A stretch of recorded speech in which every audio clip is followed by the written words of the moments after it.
Let's get you ready to pass that Maryland real estate exam.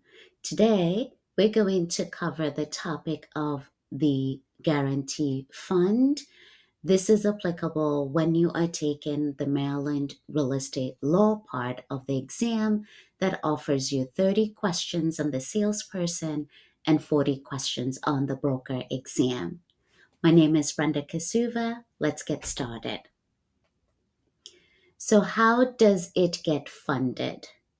$20 is going to be collected from the initial license, each initial license. How do we break that down?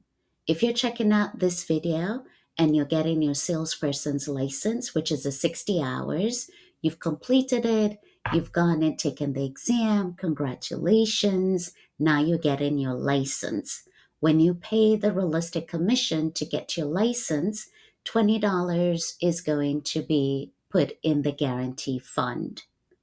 The next time that you might pay that $20 is you're now converting from a salesperson license to an associate broker. We're going to review what that process looks like. So the first time that you now convert to become an associate broker and get your license, you will contribute $20 to the guarantee fund. Or the other option is you're converting from a salesperson to get your broker license. We shall review what it takes to get your broker license shortly. You will contribute $20 into that account. The last one would be that you converted from a salesperson into an associate broker. And then you decided now to get your broker license. That initial time, you're going to contribute $20 into the guarantee fund. So that's how it gets funded from us through our licensing fees, the initial time that you get in that particular license. So what does this look like? The amounts that I am displaying at the present moment is reflective as of July 2025. They are pegged to go up, hopefully by the end of the year. Please go to the Realistic Commission website and check out what the fees are, again, based on when you're watching this video. So the first time, dear Ashley, when you are getting your initial salesperson's license, which again, you completed the 60 hours, or maybe you are getting a reciprocal license from another state, that initial time, you're going to contribute $98. $20 is going to be put in the guarantee fund. And then after 2 years, should you want to renew that license, it will be less, $20, where you're going to pay $78 for your renewal. Again, the fees might change. You'll be updating yourself through the Realistic Commission website.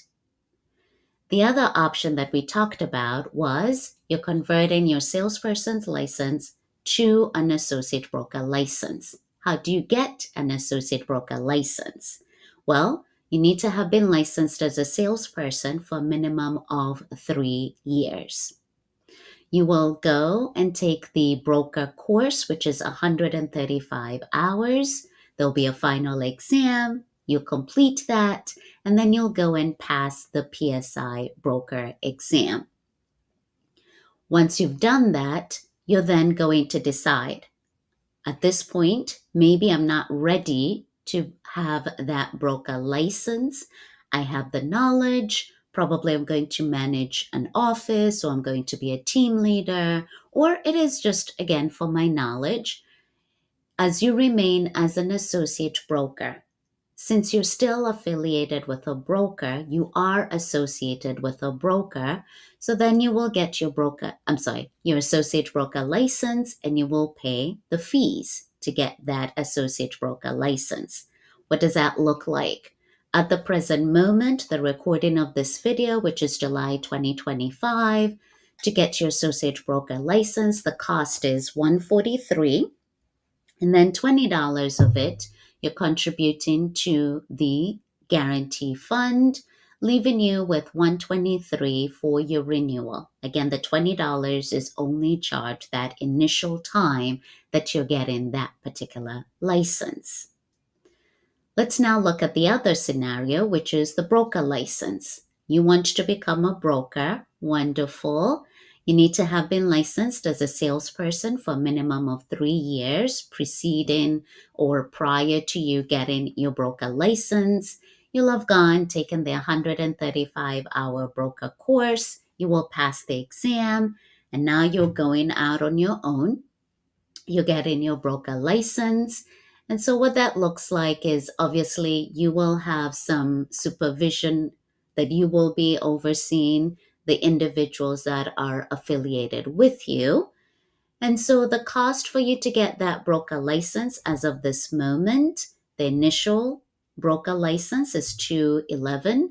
$20 of it goes to the Guaranty Fund, and then $191 is what I would pay for my renewal. The fourth option was when Kevin wants to convert from an associate broker license to a broker license, that first initial license of that conversion from associate broker to broker license, then Kevin is going to contribute $20 into the Guarantee Fund. This Guarantee Fund cannot fall below $250,000. So far, that hasn't happened, or when it did, then money was kind of moved around to make sure that it doesn't fall below that number. If it ever happens, then most likely they'll come back to us as licensees or people who are getting the initial license, and maybe that fee is going to be increased from $20 to more. As of right now, the fund is well funded. We'll give you a glimpse of what that number looks like in a couple of moments. What is the process to put in this claim? We'll go through that shortly. What I want to start off with, what you need to know. The person who's filing a complaint to get money out of the Guarantee Fund, there's a time frame to file that complaint, and that is 3 years. From the incident or discovery of that issue, the money is going to be allocated to actual losses, money that you lost. So this might not look good, or it might not feel good for you. Let's say, for example, you lost time as a result of you trying to get this thing done or fixed. That time that you lost, unfortunately, is not going to be allocated as money paid out from the Guarantee Fund. When we have spouses in real estate, for example, if I help my spouse obtain a property or sell a property and I mess up, my spouse cannot file a complaint against me. Why? It's kind of coming to the same household. So you cannot file a claim out of the Guarantee Fund against your spouse. The maximum one can get out of the fund is $50,000, and that is normally communicated when the buyer and the seller are signing the residential, or rather, when they're signing the contract. This just gives you a glimpse of the last fiscal year, 2023 to 2024, how much was paid out of the Guarantee Fund. You're able to get this from the Real Estate Commission website. So as we're scrolling down, you're seeing a lot of fines for $1,600. That's on another matter. Here's one, let's say for $2,000. Here's another one coming out for $7,000. I think there were only 4 for this year. So we've seen 2,000, 7,000. Here's another one for 62. And as I keep scrolling, just for fiscal year 23 into 24, here's another one for 24,317.50. I might have missed one, 22,000. Another one for 21, and I think the last one is 30,000. So that's on the Real Estate Commission website. So now let's talk about the balance. The balance that I'm showing right now is what was publicly recorded When you go to the Real Estate Commission website, you're able to pull up their minutes. Unfortunately, the last time it was reported in terms of the balance is April 2024, and the balance then was 1,353,692. That number obviously has gone up potentially. Why? There are people who have gotten their real estate licenses and contributed the $20. Yes, we've had payouts, so roughly this is where you're seeing that we are good in terms of being in shape, that it is nowhere near the 250,000 requirement that it needs to be at in terms of the balance. Here's where we're going to talk about the process. So the process starts off with a complaint is filed. So anyone in the public goes to the Real Estate Commission website and files a complaint with evidence that is submitted showing what happened and the results. If the claim has to do with asking for money to come out from the Guaranty Fund, just like any other complaint, the broker is sent the complaint and the broker is asked to respond. Since it has to do with a claim, money coming out from the Guarantee Fund, they want to get this resolved as quickly as possible. So the broker is given 10 days to respond. So the broker will come to you, salesperson or associate broker, and ask, hey, what happened? Maybe you'll hire an attorney and you'll come up with your response that needs to be received within 10 days. Next, based on the complaint and the broker's response, if the Real Estate Commission sees that this is not something that should move forward, they're going to dismiss it, and the person who filed the complaint can always appeal it through the court system. If they see this is something that needs to be investigated, then it's going to be investigated. There will be some time while the investigation is going on.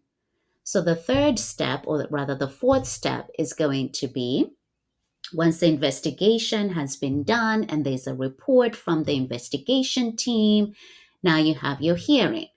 You will be given a 10-day notice of your hearing.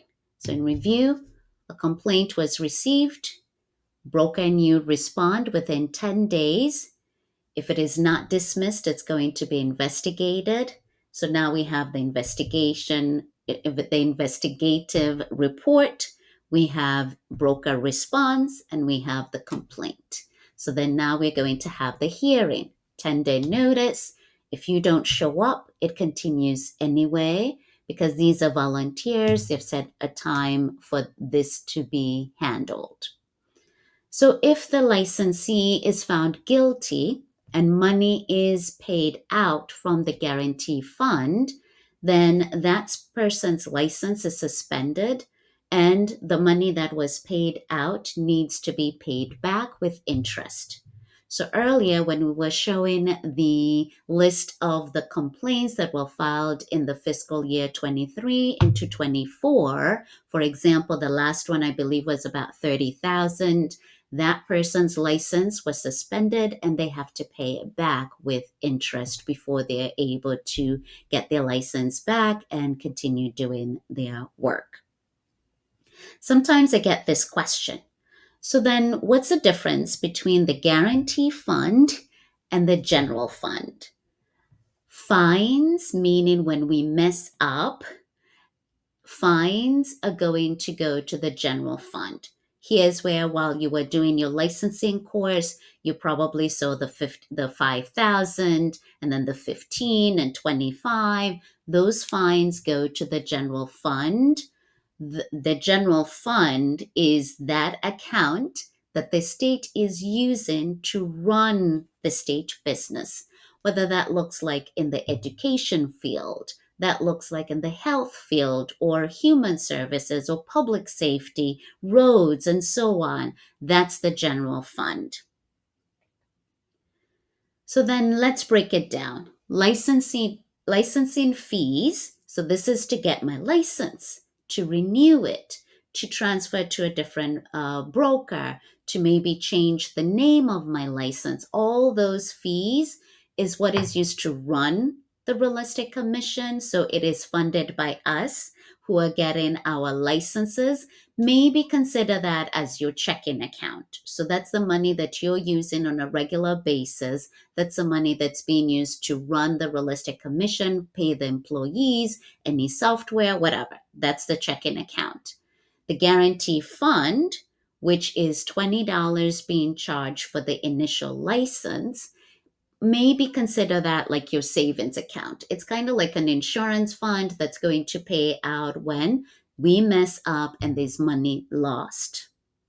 And so fines and penalties when we mess up, and the real estate commission is overseeing that process in terms of we violated the Brokers Act, Title 17, or we violated the Code of Ethics. Those fines and penalties are governed, meaning those fees were set by the government, and that will go to the general fund. That's a state account to run the state business, the state of Maryland business. So hopefully that helps. If not, put it in the comments for me to do better next time if you have any questions about what we've covered so far. Why is this important for us to review? When you're going through the Maryland real estate exam, the 30 questions or 40 questions, there's a part known as duties and powers of the real estate commission. There are 4 questions in this topic on the salesperson's exam, and then 5 questions on the broker exam. The specifics under this topic is what are the powers of the real estate commission? How do we go about investigation, hearing, and or appeals? I mentioned that briefly. And then suspicions, revocations, penalties, the guarantee fund, which is what we've covered. And then if you're taking the broker exam, then they're going to be reviewing your records upon notice as a broker. Hopefully this helped you to continue this conversation. We do have an ebook that is found on our website, trainingwithbrenda.com. This ebook covers all the 6 topics that are presented on the Maryland real estate law part of the exam. Once again, that's the one that produces 40 questions on the broker exam and 30 questions on the salesperson exam. This ebook covers all 6 topics. We have practice questions at the end of each topic to review the content. And any of the videos we have are definitely populated there in our ebook. Go to trainingwithbrenda.com. I wish you all the success. Let me know anything else you would like for us to go through. Until next time, I look forward to meeting you at our continuing education classes. Take care.